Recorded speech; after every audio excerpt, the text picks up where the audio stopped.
जब मैं उससे मिला था तब वो हमेशा लंगोटी पहने रहता था, जो असल में एक 3 इंच पतला कपड़ा था और जांघों के बीच से होते हुए आगे और पीछे से जुड़ा हुआ था। इसके अलावा एक गंदी सी डोरी भी उसके कमर में लटकी हुई रहती थी।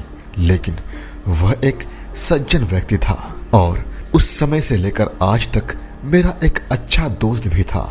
हालांकि 25 साल गुजर गए हैं जब मैं पहली बार उससे मिला था।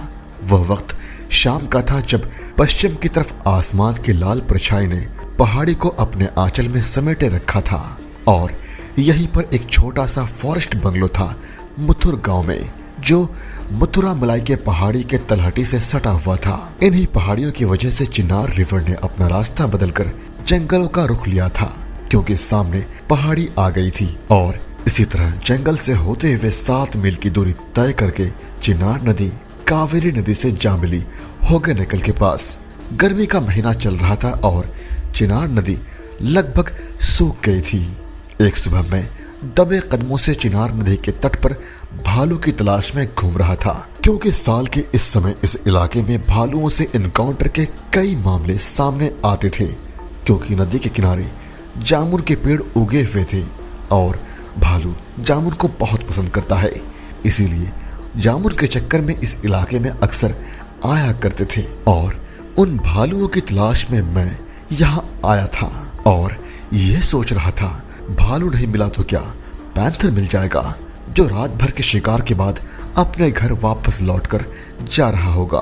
पैंथर वहां पर अक्सर पेट के बल बैठे हुए नजर आते थे, क्योंकि जानवर जो नदी को क्रॉस करते थे या जो पानी पीने आते थे उन पर पैंथर की निगाह होती थी। उन बीते दिनों में हिरन, सांभर, जंगली भेड़ और सुंदर चीतल काफी तादाद में यहाँ पर पाए जाते थे, लेकिन उस सुबह उनका शिकार करना मेरा मकसद नहीं था। मैं बंगले से लगभग 1 मील दूर चला गया था और सुबह की रोशनी तेजी से चारों तरफ फैल रही थी, जिसका स्वागत जंगली मुर्गों की चीख और मोर की कर्कश आवाज से होती है। तभी मैंने अचानक मेरे बाईं ओर जलधारा के किनारे उगी मेहंदी की झाड़ियों की झुरमुट से एक गुप्त लेकिन अस्पष्ट सरसराहट सुनी। उस दिन मैं कोई टॉर्च लेकर नहीं गया था, इसीलिए सावधानी से मेहंदी के पौधे के पास लगभग 10 फीट की दूरी पर पहुंच गया और जाकर रुक गया।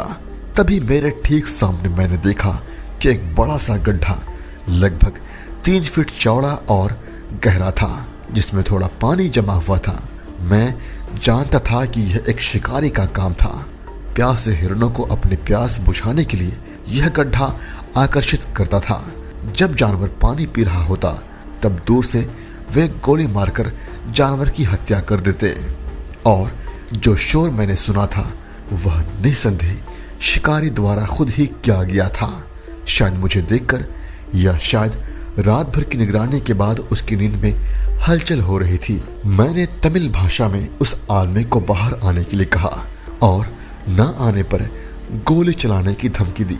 मुझे पहले तो कोई जवाब नहीं मिला। कुछ कदम आगे बढ़ने पर झाड़ियों से होते हुए और नदी के रेत की ओर आगे बढ़ते हुए मेरे सामने एक व्यक्ति आकर खड़ा हो गया और मुझे सलाम करने लगा। मैंने पूछा, कौन हो तुम? और उधर से जवाब आया, बायरा, एक पुजारी। तुम्हारी बंदूक कहाँ है? मैंने पूछा। बंदूक? कौन सी बंदूक? मेरे जैसा गरीब साधारण आदमी बंदूक कैसे रख सकता है? मुझे तो गोली भी चलानी नहीं आती गुरु। मैं एक यात्री हूँ और कल रात रास्ता भूल गया हूँ और बहुत थका हुआ होने के कारण इन्हीं झाड़ियों में सो गया था। आपकी आवाज से मैं जाग गया हुजूर, और आप मेरी बंदूक पूछ रहे हैं?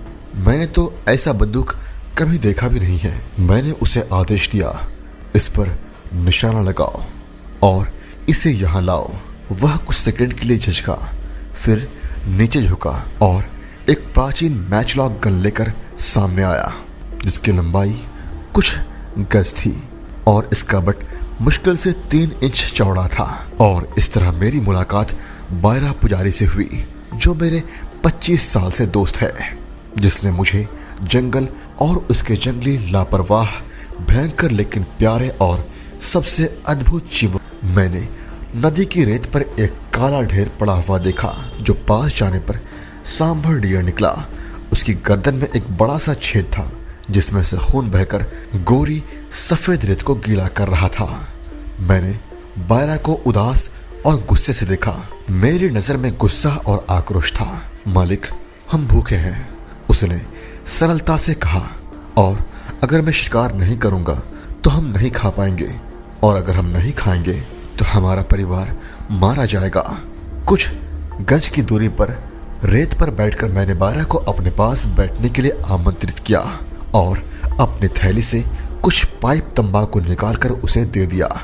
मुझसे तंबाकू अपने हाथ की हथेली पर लेते हुए उसने उसे संदेहपूर्वक सूंघा और फिर खुशी और संतुष्टि से चमकते हुए अपने सिर को पीछे झुकाते हुए अपने मुंह में तंबाकू डाल लिया।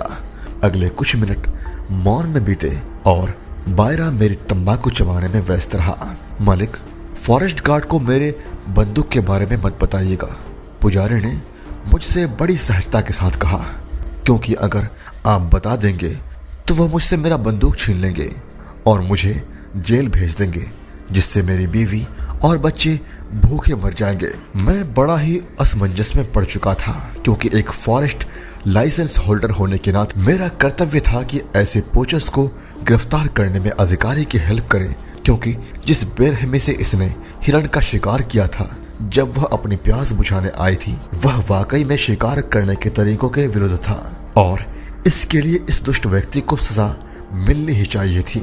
लेकिन कुछ तो बात थी उसमें, क्योंकि जिस कॉन्फिडेंस से वह मेरे साथ चीजें शेयर कर रहा था, हमारी थोड़ी बहुत जान पहचान के बाद वह वाकई हैरान करने वाला था। शायद यह भरोसा, जिसका मांस हमारी ताकत के लिए बहुत अच्छा है, बल्कि हम इसकी पूंछ पेनंग्राम के लोकल डॉक्टर को बेचेंगे, जो बड़ा ही अच्छा आदमी है।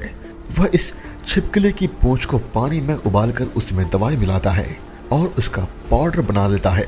फिर उस पाउडर को मनचेले लड़कों को बेच देता है 8 पैसे पर पैकेट में। ऐसे में अगर लड़का एक चुटकी पाउडर जब किसी लड़की के कंधे पर लगा दे जिसे वह पसंद करता है, तो वह लड़की मना नहीं कर पाती है।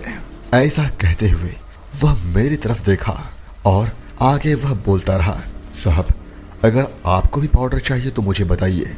यह डॉक्टर मेरा बहुत ही अच्छा दोस्त है, मैं उससे वह पाउडर लेकर आपको फ्री में दे दूंगा। तब आप चाहें तो मैम साहब की कंधे पर हल्का सा लगा सकते हैं, जिन्हें आप पसंद करते हैं, जिसके बाद वो हमेशा हमेशा के लिए आपकी हो जाएगी। उसकी बात सुनकर मैं जल्द ही उसे यह बता दिया कि मैं अभी प्यार में इंटरेस्टेड नहीं हूँ और ना ही किसी लड़की के चक्कर में इस कदर पागल हूँ कि मॉनिटर लिजर्ड की पूंछ का सहारा लेना पड़े। ऐसे में मैंने पुजारी को अपने बारे में बताने के लिए और कहा, कभी कभी जब हम भूखे होते हैं तो हम जंगली रतालू की जड़ें खोदते हैं, फिर उन्हें आग में भूनी जाती है या नमक पानी और करी पाउडर के साथ उबाली जाती है, तो खाने में बहुत ही अच्छा लगता है।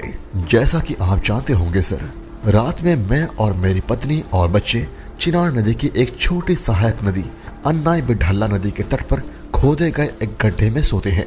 गर्म मौसम में मैं शूटिंग करने जाता हूँ, जैसे मैंने आज रात किया।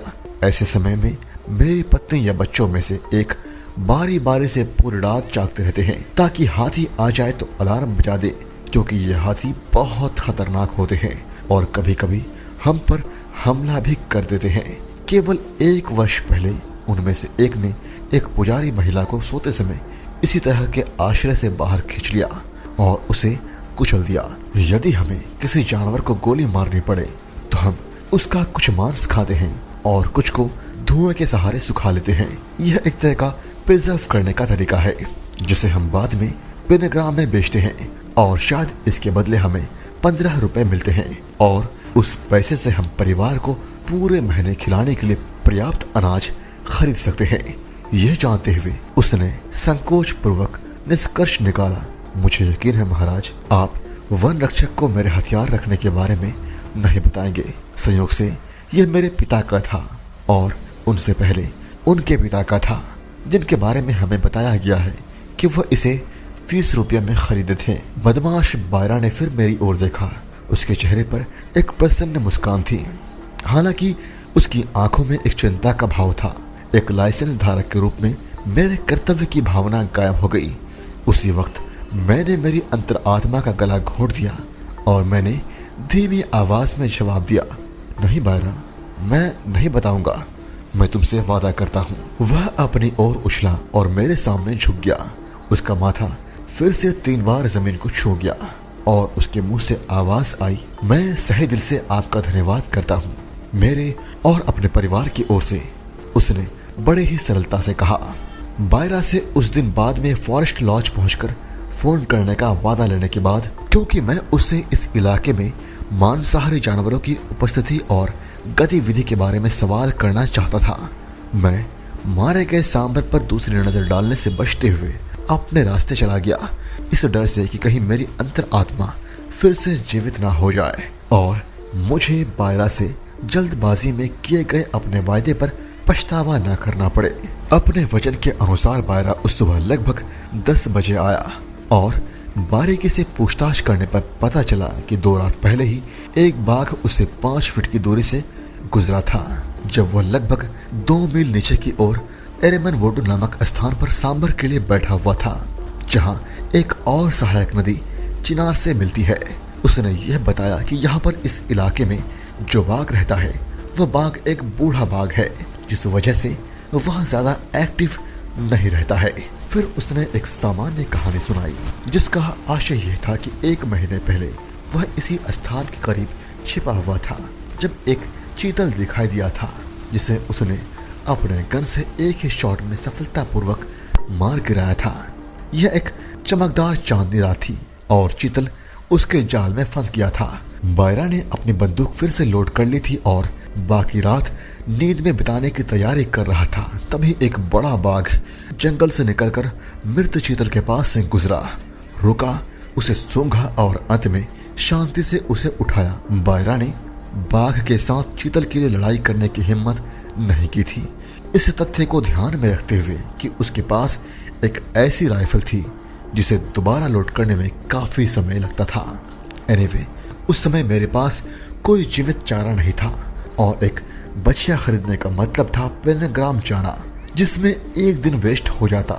इसलिए मैंने उस दिन बायरा के साथ अरेमन वोडू के तट पर बैठने का फैसला किया, उसे यह बताने की बात कि कम से कम जब तक वह मेरी कंपनी में है, किसी भी प्रकार के हिरण का अवैध शिकार को माफ नहीं किया जाएगा।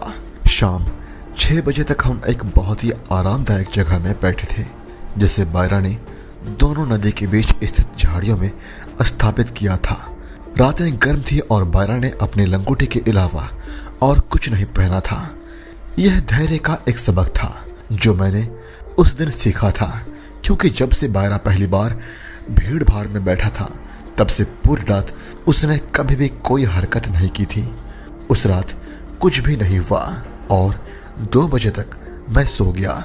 सुबह बायरा ने मुझे जगाया, जो मेरे बगल में रात भर बैठा हुआ था। मेरी निराशा देखकर उसने सुबह मेरे साथ एक ट्रैकिंग पर जाने की पेशकश की। इसलिए स्नान और नाश्ते के लिए बंगले पर लौटने के बाद हम सुबह 9 बजे से कुछ देर पहले फिर से अरेमन वोडू में वापस आ गए। बायरा के साथ मैं धारा के विपरीत चलने लगा और शायद हम आधा मील चले ही थे जब हमें एक बड़े नर बाघ के पैरों के निशान मिले, जो रात के दौरान रेत को पार किया था और 1 मील से थोड़ा अधिक दूर पाना पट्टी की चट्टानी ढलान पर जा रहा था। जमीन बहुत सख्त थी, ट्रैकिंग करना काफी मुश्किल था, लेकिन बायरा ने कहा कि वह कुछ जगहों से वाकिफ है जहां बाघ के होने की संभावना बहुत ज्यादा है। इसलिए हम आगे बढ़ते रहे, एक के बाद एक चोटियों को पार करते हुए झाड़ियों और बीच में फैले घने बांस की झुरमुट से होते हुए एक बार हमने एक हाथी के गुफानुमा पेट में होने वाली पाचन प्रक्रिया से उत्पन्न होने वाली गड़गड़ाहट की आवाज़ सुनी। जिस स्थान पर वह आराम कर रहा था, हमने उसे बिना डिस्टर्ब किए अपना प्रवास जारी रखा और पानापट्टी रिच पर लगातार ऊपर की ओर चढ़ते रहे। जब हम झाड़ियों को पार करके चट्टान के ऊपर जा पहुंचे, धूप काफी तेज थी। बायरा ने मुझे चट्टानों में बनी गुफाओं की तरफ इशारा करते हुए कहा कि बाघ इन्हीं गुफाओं में से किसी एक में रहता है और यहाँ पर भालू की संख्या में काफी है, लेकिन गर्मी इतनी तेज थी कि मैं वापस जाना चाहता था। लेकिन मेरे साथी को इस खेल में काफी दिलचस्पी हो चुकी थी, इसलिए वह वापस चलने के बजाय आगे और बढ़ने पर जोर देने लगा। त्वचा को जला देने वाली इस धूप में हम आगे बढ़ते रहे। पसीने से पूरी तरह लथपथ हम रिच के आखिरी छोर तक पहुंच गए और अब ढलान से नीचे उतरने की बारी थी। लेकिन नीचे उतरना चढ़ने से कहीं ज्यादा चुनौती भरा था।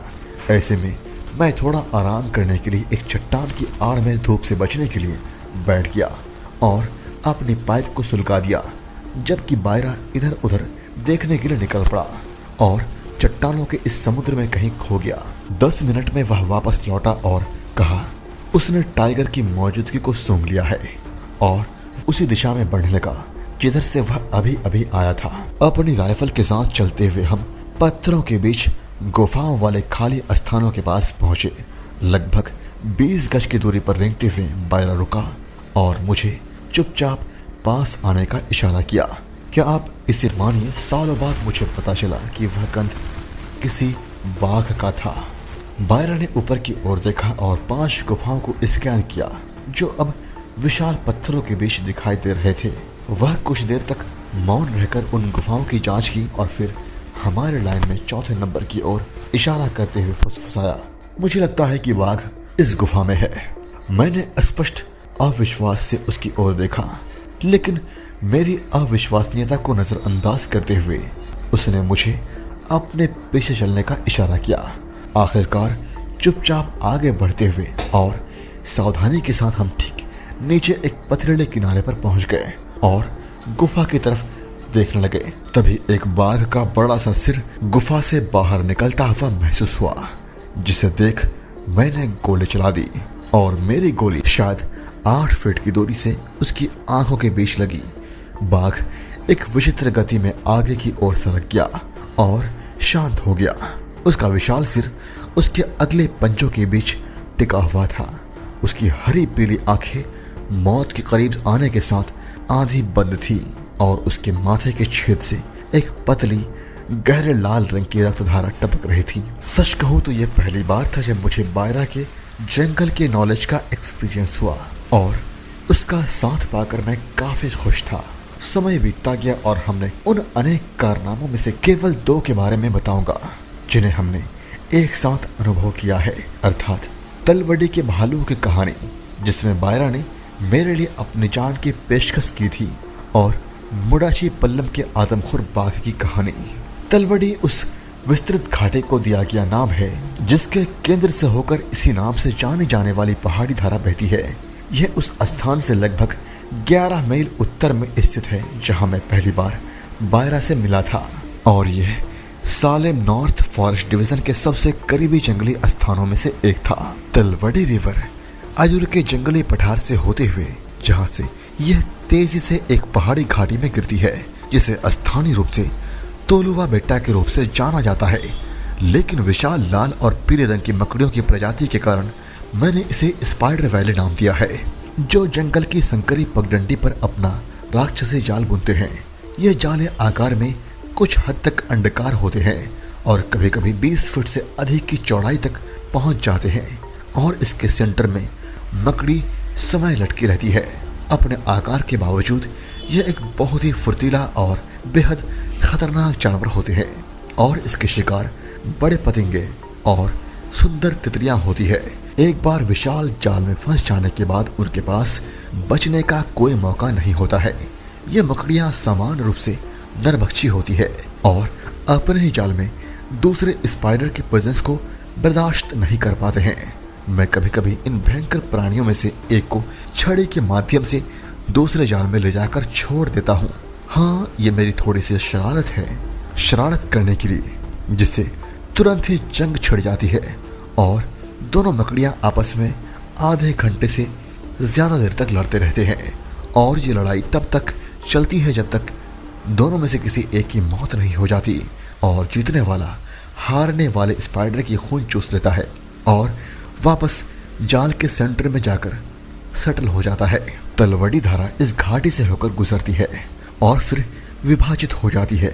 छोटा हिस्सा दक्षिण की ओर बहता है जो माउंट गुथेरन की ऊंची चोटी और केम्पेक्राई के छोटे से गांव से घिरा है और अन्नी बिथिल्ला की धारा में चिनार नदी में शामिल हो जाता है।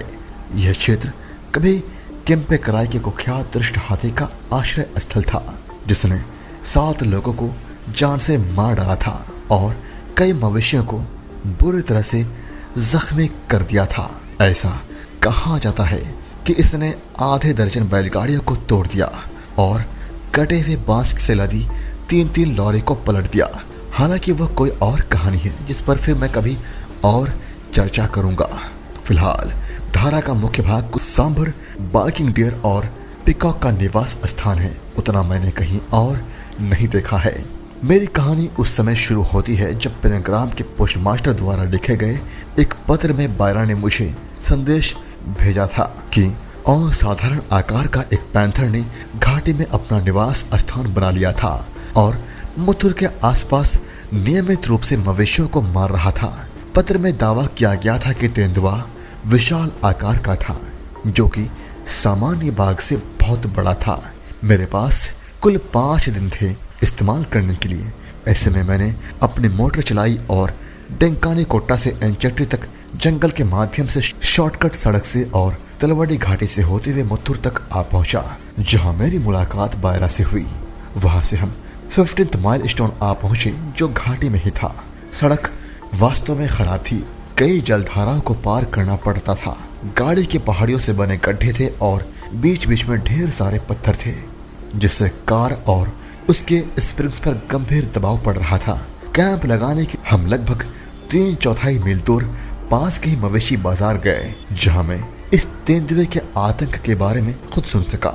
बताई गई कहानी यह थी कि आमतौर पर शाम 5:30 बजे के आसपास घर की ओर जाते समय मवेशियों के झुंडों पर यह तेंदुआ हमला करता था और यह अपने शिकार के लिए सबसे बड़ी गाय का चयन करता था।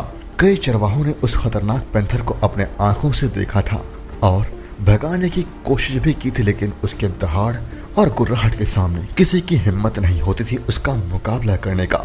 सच तो यह था कि यह पैंथर किसी एक जगह रहने के लिए नहीं, बल्कि सड़क से करीब 4 मील की रेंज में पाए जाने के लिए मशहूर था। इन चरवाहों को मुझे जीवित चारा बेचने के लिए राजी करना मुश्किल था। हालांकि उन्हें एहसास था कि तेंदुए को मारने से उन्हें सीधे फायदा होगा, लेकिन उनकी जाति और धार्मिक भावनाएं जुड़ी हुई थी। ऐसे में वे इस तरह स्वतंत्र रूप से जीवन का बलिदान देने की प्रथा का विरोध करते थे। हालांकि अलग अलग तरीकों से मैं फाइनली 2 चारे को खरीदने में सफल रहा, जिसमें से एक को मैंने नदी के किनारे पर चारे के रूप में बांध दिया, सड़क से लगभग 1 मील नीचे की ओर, और दूसरा चारा 14th माइलस्टोन में सुरक्षित कर दिया। अब इंतजार करने के अलावा कुछ नहीं किया जा सकता था, और चूंकि मैं मोर और जंगली मुर्गियों को शूट करके ग्रामीण इलाकों को परेशान करना बुद्धिमानी नहीं समझ रहा था, इसलिए मैंने जंगल में दूसरे दिशाओं में टहलकर खुद को संतुष्ट करने लगा। सुबह शाम इस उम्मीद में कि अचानक तेंदुआ या शायद कावेरी नदी से भटकता हुआ कोई बाघ मुझे मिल जाए। सौभाग्य से तीसरे दिन मुझे लगभग शाम 7 बजे समाचार मिला, पैंथर ने 3 मील दूर एक अन्य पशुपालक की गाय को मार डाला। जब झुंड घर लौट रहा था उसी वक्त यह हादसा हुआ था। नुकसान का पता चलते ही मुझे सूचित करने के लिए एक व्यक्ति को भेजा गया था। ऐसे में राइफल, टॉर्च और ओवरकोट लेते हुए बायरा और मैं घटना स्थल पर तेजी से जा पहुंचे, और जब कुछ मील दूर रह गया तो मैंने अपनी टॉर्च बुझा दी और उस चरवाहे के पीछे रेंगते हुए आगे बढ़ा जो हमारे लिए खबर लेकर आया था। बायरा मेरे पीछे पीछे आ रहा था। पूर्वी दिशा में जंगल की पहाड़ियां की ऊबड़ खाबड़ रेखा के ऊपर आधा चांद अभी भी अपनी चांदनी से जंगल को रोशन कर रहा था। तभी हम मवेशियों के गुजरने वाले रास्ते में एक मोड़ पर मुड़े और तेंदुए पर हमारी नजर पड़ी, जो मरे हुए बैल के पीछे छुपा हुआ था। मैंने ऐसे सिचुएशन के लिए अपनी .12 शॉटगन से खुद को लैस कर लिया था, जबकि बायरा मेरे पीछे विंचेस्टर गन लिए खड़ा था। लेकिन इससे पहले कि मैं बंदूक उठा पाता, तेंदुआ शव को छोड़कर नीचे झाड़ियों की तरफ चला गया।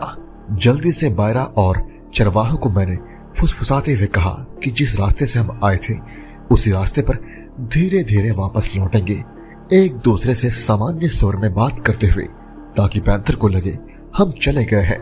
मैंने लगभग 20 कदम की दूरी पर उगी एक जंगली बेर की झाड़ियों के पीछे छुप गया।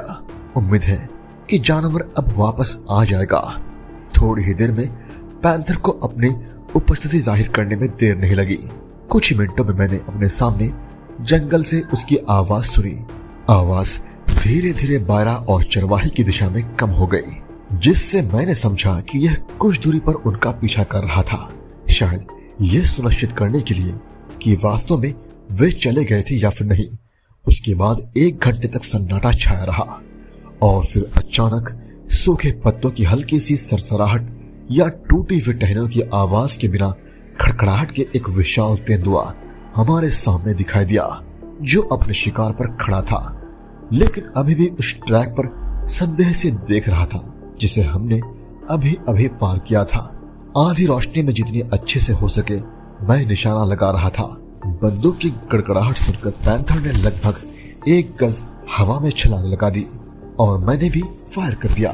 इससे पहले कि मैं दूसरा गोली चला पाता, वह जमीन पर जा गिरा और शांत हो गया।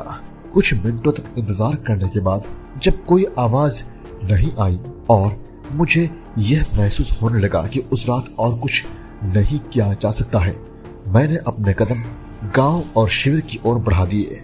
अगली सुबह बायरा और मैं मुठभेड़ वाली स्थान पर पहुंच गए, जहां जानवर गायब हो गया था। इसके बारे में सोचते हुए बायरा को झाड़ियों की पत्तियों पर खून के निशान का पता लगाने में देर नहीं लगी। ऐसे में मैंने मोर्चा संभाला। इस बार राइफल से लैस होकर बायरा मेरे पीछे पीछे चल रहा था और मुझे रास्ते पर मार्गदर्शन कर रहा था। इस हालत में यह मेरा काम था कि मैं जानवर पर पैनी नजर रखूं और अगर वह हमला करता है तो उससे निपटूं, जबकि बायरा मेरे पीछे थोड़ी सुरक्षित स्थिति में अपने ट्रैकिंग पर ध्यान केंद्रित कर रहा था। पहले 100 गज के भीतर हम एक ऐसे स्थान पर पहुंचे जहां जानवर लेटा हुआ था, जैसा कि घास को ढकने वाले लाल रंग के दाग और शरीर की अचूक रूपरेखा से पता चलता है, जहां से जानवर एक संकीर्ण नाले के किनारे फिसलता हुआ नीचे आ गया था, जिसके दोनों तरफ घनी झाड़ियां थीं, जहां से पीछा करना बेहद मुश्किल और खतरनाक हो गया था। जैसे ही हम दबे पांव आगे बढ़े, तभी कुछ सुनने के लिए रुककर मैंने अपने सामने प्रत्येक झाड़ी को स्कैन किया। धब्बेदार खाल की एक झलक पाने के लिए उसकी गहराई में घुसने का प्रयास किया। अब जीवित या मृत हमें नहीं पता था। मैंने अपनी आंखों से झाड़ियों के बीच उगे जंगल की घास को छेदने अपने बच्चों को लेकर काफी प्रोटेक्टिव होती है, और भालू वाकई में बहुत ही खतरनाक जानवर होते हैं और अक्सर भालू के हमले से बच पाना मुश्किल होता है। ऐसे में मैं अपने हथियार लेकर तैयार था। भालू तेजी से हमारी तरफ बढ़ा और राइफल को अपने मुंह में दबा लिया। ऐसे में मैंने विंचेस्टर राइफल का ट्रिगर दबा दिया। फिर उसी समय एक ऐसा मोड़ मेरे सामने आया जो शिकारी की जिंदगी और मौत को तय करता है, और वह है एक गलत निशाना यानी मिसफायर। भालू ने अपने जबड़ों को बंदूक के ऊपर दबा दिया और अपने लंबे पंजे के एक झटके से हथियार को मेरी पकड़ से छीन लिया, ताकि वह उसे जमीन पर गिराने से पहले एक पल के लिए उसके मुंह से अजीब तरह से लटका रहे। अनजाने में मैं पीछे की ओर लड़खड़ा गया था, और जैसे ही भालू मेरे चेहरे पर हमला करने के लिए अपने पैरों पर खड़ा हुआ, जो कि मानव शरीर रचना का हिस्सा है, हमेशा इन जानवरों द्वारा सबसे पहले काटा जाता है, बायरा ने सर्वोच्च बलिदान देने का प्रयास किया। मेरे और क्रोधित जानवर के बीच खुद को डालते हुए वह आखिरी मिनट में उसके आगे के हमले को रोकने की कोशिश में जोर जोर से चिल्लाने लगा। वह केवल इस सीमा तक सफल रहा कि उसका ध्यान उस पर केंद्रित हो गया। ऐसा प्रतीत होता है कि मैं इस क्षण के लिए अपना अस्तित्व भूल गया हूँ। जैसे ही उसने ठीक समय पर अपना सिर झुकाया, भालू ने अपने नुकीले दांत बायरा के दाहिने कंधे पर गड़ा दिए, जबकि उसके अगले पैरों के लंबे पंजों ने उसकी छाती, बाजू और पेट को फाड़ दिया। बायरा भालू को अपने ऊपर लेकर नीचे चला गया। मैं गिरी हुई राइफल के लिए उछला। गलत तरीके से चले कारतूस को बाहर निकालने के लिए अंडर लेवल पर काम करते हुए मैं यह देखकर भयभीत हो गया कि इसके गिरने के बल से राइफल की क्रिया जाम हो गई थी। इस सब में बस कुछ ही सेकंड लगे। बायरा दर्द से चिल्लाने लगा, जबकि भालू बुरी तरह गुर्राने लगा। आगे की ओर लड़खड़ाते हुए और राइफल को छड़ी की तरह इस्तेमाल करते हुए मैंने जानवर के सिर के पीछे अपनी पूरी ताकत से प्रहार किया। सौभाग्य से मेरा लक्ष्य सही जगह पर लगा, क्योंकि भालू ने बायरा को छोड़ दिया और बिजली की तरह राइफल को अपने मुंह में पकड़ लिया, इस बार राइफल के बट से, और फिर से हथियार को मेरी पकड़ से छीन लिया। इसके बाद इसने राइफल के स्टॉक को बेरहमी से काटना शुरू कर दिया। तभी घटनास्थल पर मौजूद भालू के बच्चे की आवाज ने माँ का ध्यान अपनी तरफ खींचा, जिससे माँ ने बंदूक को छोड़कर बच्चे के पास गई और अपने साथ लेकर घने जंगल की तरफ चली गई। मेरे सामने यह डरावना हादसा इतनी तेजी से हुआ कि मुझे कुछ भी समझ नहीं आया। बायरा अपने हाथों और घुटनों पर खून से लथपथ था और जाहिर तौर पर बहुत दर्द में था। उसके में बिठाकर मैंने सलेम शहर तक, जहां एक प्रथम श्रेणी का अस्पताल था, 61 मील की दूरी लगभग रिकॉर्ड समय में तय की। उन दिनों पेनिसिलिन के बारे में लोगों को मालूम नहीं था और बायरा ने अस्पताल में जो पहला हफ्ता बिताया, जीवन और मृत्यु के बीच जूझते हुए मेरे साथ, वह एक चिंताजनक समय था। लेकिन उनके मजबूत शरीर ने जीत हासिल की और कुछ दिनों बाद डॉक्टरों ने निश्चित रूप से उन्हें खतरे से बाहर घोषित कर दिया। मैं एक पेनग्राम लौट आया जहां बायरा की पत्नी और बच्चे आए थे और उत्सुकता से समाचार का इंतजार कर रहे थे। उन्हें कुछ आर्थिक सहायता देते हुए मैं आगे बढ़ गया। मुझे आश्चर्य तब हुआ जब मुझे पैंथर की कीड़े खाए हुए खाल सौंपी गई, जिससे मैं बाद की घटनाओं के उत्साह और दबाव में काफी हद तक भूल गया था। ऐसा प्रतीत होता है कि एक शव पर गिद्धों को देकर तलवड़ी में पशुपट्टी के कुछ चरवाहों को आकर्षित किया था, जिन्हें भालू के साथ हुई लड़ाई के 200 गज के भीतर उस लेपर्ड का शव मिला था। सेलम लौटते हुए मैंने बायरा के इलाज खर्चों और मथुरा में अपने पैतृक निवास पर अंतिम वापसी को कवर करने के लिए पर्याप्त धन छोड़ दिया, लेकिन उसके दाहिने पैर में हल्की सी स्थानीय लंगड़ाहट के कारण उसे अपने परिवार के पास वापस जाने में 2 महीने से अधिक का समय लग गया। उसके शरीर पर लगे निशान उस घटना को याद दिलाते हैं। हालांकि यह हमारा पहला एनकाउंटर था लेपर्ड के साथ और भालू के साथ, जिससे हमने सीख हासिल की, पर ऐसा नहीं है कि हम डर गए।